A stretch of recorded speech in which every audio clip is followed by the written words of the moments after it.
Hi everyone. Today we're going to focus on the methods for decision making under uncertainty, with mainly focusing on expected payoff and expected value for perfect information. So far we reviewed and learned maximax, criterion, maximin, and maximum likelihood. However, now we have two more approaches when it comes to uncertainty and using probabilities, and we are going to see whether it's worth to use more information to get and make decisions or not. So the bottom line is to evaluate whether it's worth to spend more money to get more detailed analysis or not. So a quick way to check that is to pretend that it's possible to actually determine the true state of nature. For example, you remember the example of previous analysis, which mainly focus on evaluating the land, whether it's oil inside or it's dry. So we're assuming that we already know that sometimes what is the consequence, what is the results of that evaluation, whether it's oil, which decision we should go ahead, and whether it's dry, which decision. So we will discuss more in the coming slide. However, there are three main terms that I would like to review before moving on to the next example. So the one of them is EP, expected payoff with perfect information. So which means that the decision is made after learning the true state of nature. Similarly for oil and dry of the land. And the other one is expected value payoff without perfect information, which is something that we usually did using Bayes theorem and Bayes decision rule with original prior probability. And the next one, which is a important metric to evaluate to see if it's worth spending more money to get more information, we call that expected value for perfect information. So it basically is going to be calculated by deducting expected payoff without perfect information, which is the reference case, from the expected payoff with perfect information. So we can see better in the next slide. So reviewing the example of evaluating the land, we know that there's two possible state of nature for that specific example. The land can be oil or it can be dry. So we have two possibilities or probability for that. However, depending on which direction we are going, we also have two possible actions, whether to drill or sell the land. So this is something that we consider for the perfect information to see, considering the state of nature, which decision we should get. However, without perfect information, it's simply expected payoff evaluation, like expected value, that we also discuss on slide 12 of this chapter.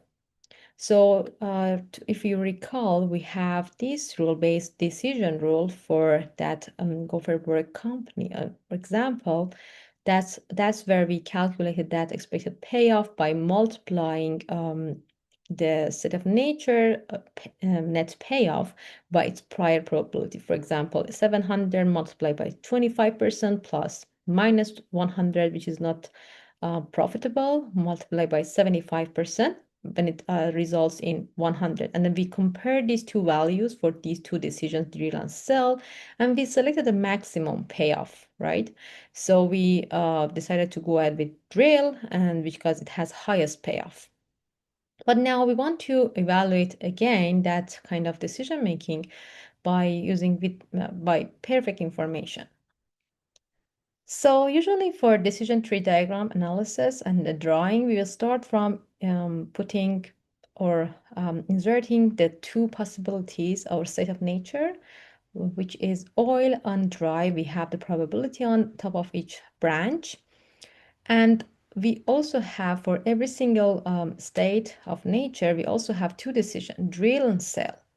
So we put the net payoff for sell is always 90, because we're so telling that if we are not drilling, so we should sell the land. So the purchase, the outcome would be $90,000 for that decision. However, for drilling, You remember that for drilling, if this is oil, we also have 700 net payoff. And then similarly for dry. So if it's dry, so again, we have two decisions. So which decision we should go ahead? So it's kind of obvious that if it's dry, we should sell the land because it also has the highest net payoff. While in oil condition, we should drill because it has highest payoff of 700 compared to 90. So let's discuss more in the next slide for that evaluation of expected payoff with perfect information. So the first step to see is to see which decision we should go if we know already a state of nature. If it's oil, which decision, and if it's sell, dry, which decision we should go ahead. So let's see here, disregard this number for now and see what is the probability of having oil. And then similarly, we also have two decisions and we come up with the net expected payoff, net payoff at the end of each branch.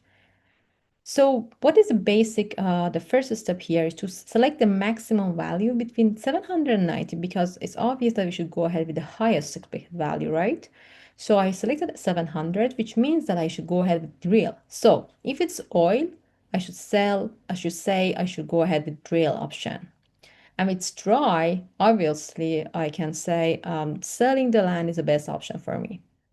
So now, if you want to calculate expected payoff, which we can call it here with perfect information because you understood some of the possibilities and decision beforehand. So now we are going to calculate it based on those decided decisions. So here we should say probability of oil, because it's the first state, multiplied by the decision we made, which is drill. So drill payoff plus probability of dry, which is 75%, multiplied by the decision we made in this case, which is selling the land. So that's where we put and insert these numbers here. And the value that we calculated at the end, which is a total expected payoff with perfect information, is 242.5. So now the question is that whether it's worth spending more money. Sometimes it's not cheap to get more information. You should spend more time and money to get this direction. So we are assuming in this example that the cost of more information is about $30,000, which we have information here. Now we want to see the net, evaluation, the net payoff, comparing expected payoff with perfect information and without perfect information. Is something higher than the cost that we are paying or not? So that's where we should compare these two numbers. The value that we got from perfect information minus the 100 value that we discussed in the previous slide here, this table. So now we can see that still this number, it can be higher than the cost that we are paying. So we can say that it's worth to pay more money and spend more money to get more perfect information, right? So that's the kind of analysis that we are going to see the pros and cons of getting more perfect information or not. So now the decision would be, yes, it's worthwhile. I will go ahead with perfect information in this case and decide. And if it's oil, I will go ahead with drill. And if it's dry, I will go ahead with sell. And the expected payoff would be for me 242.5. So now, given this knowledge, I'm going to now review the exercise to replicate this process with a different example. So here, the company is considering whether to launch a new product or not, and then the profit itself depends on the future demand. So here, the demand is our uncertainty factor that can be high or can be low. So if demand is high, launching the product yields a profit of $900,000, which is profitable, which is good. And if demand is low, launching the product results in a loss of $200,000. So it means that we have a negative profit, right? And the third condition would be if the company does not launch the product, the payoff is only $100,000. So it's meaning that just use the resources that we have for smaller and safer project instead, regardless of the demand. So now, based on this prior analysis, the company estimates, based on the subjective value, the probability of high demand is 30%, the probability of the low demand is 70%. So now, given this condition, we are going to move on to the next slide, which is coming for the questions. Decision without additional information. Now we are going to calculate what is the expected payoff if the company decide to launch the product, and similarly, what is the EP if the company decide not to launch the product. So let's focus on these two main questions. The solution, the first step for coming with this kind of example is to organize the data that you have. So we can come up with this table. We put decision in the first column, which is launch and not launch, and we put the uncertainty factor, whatever we have, like high demand, low demand. The previous case was having oil or dry, you remember. So similarly, we are doing the same things here. So now we put high demand if we launch the product, and if there's high demand, we will launch the product. And what is the net payoff? So we have this number here, $900,000. So we put this given information here in each cell. And if low demand and we launch the product, how much would be the profit? And we got the information loss of $200,000, right? And if we are not launching, always is $100,000 profit, which is kind of lower than the value of the launching the product. So now the first question is asking, computing the expected payoff for launching the product. So I can see the first decision is launching, so easily can just calculate the expected value. So multiply each value that we have for launching the product, given high demand, multiply by its probability. So that's what we calculated here in part A, plus 70% low demand multiplied by minus 200. And the answer would be 130. Now, the first decision, we get the payoff of 130. However, for the second one, the part B, not launching the product, we can do the same calculation. The answer would be 100. So basically for base decision rule, if you remember, we should go ahead with the maximum number, which just makes sense, right? So to get the highest payoff. So the best decision here would be 130 payoff, which relates to the launching the product without more information, right? So now the second step here, so now we finalize the decision launching the product based on this value. But the company is asking, however, you can get more information, perfect information, and what would be your decision right now? So before making decision, now the company could obtain perfect information about the future demand, right? So I would know for sure whether the demand would be high, which decision they should go ahead, and similarly for the other case.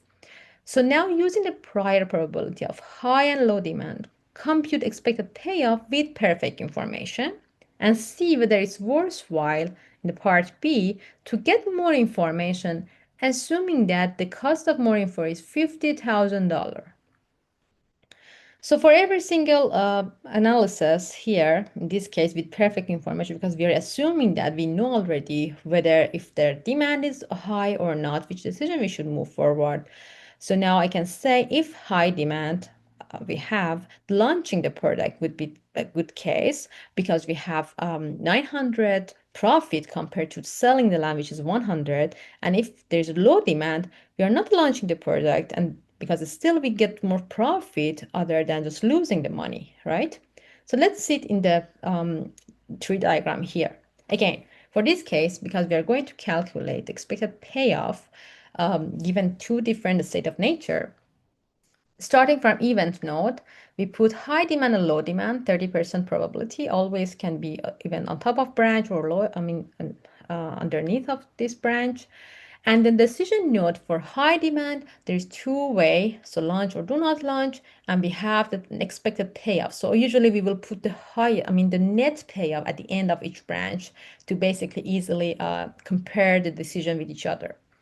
And we can say, okay, so now going backward, I can decide between these two numbers. 900 has the highest value, so I will put the final decision in underneath of a square box, which relates to decision node.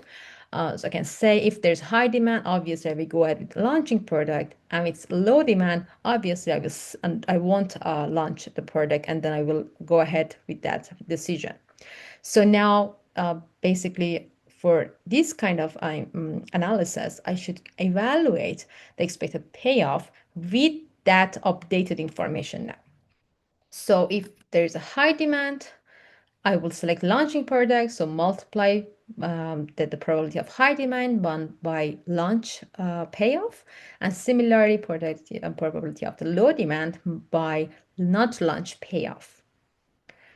So now with this information, you can calculate expected payoff with information perfectly. So we have the probability 30% multiplied by 900, the number that we used based on maximum value, plus 70% probability of having low demand and multiplied by its payoff, or the decision we went for, which was not launching the product. The answer would be 340, right? So now we want to compare. If we spend more money, $50,000, and by the way, the unit here is $1,000, is it worthwhile to go ahead with perfect information or not? So the answer would be using that metric, EVPI. We should calculate, compare these two analyses, EVP, AP with information and AP without information.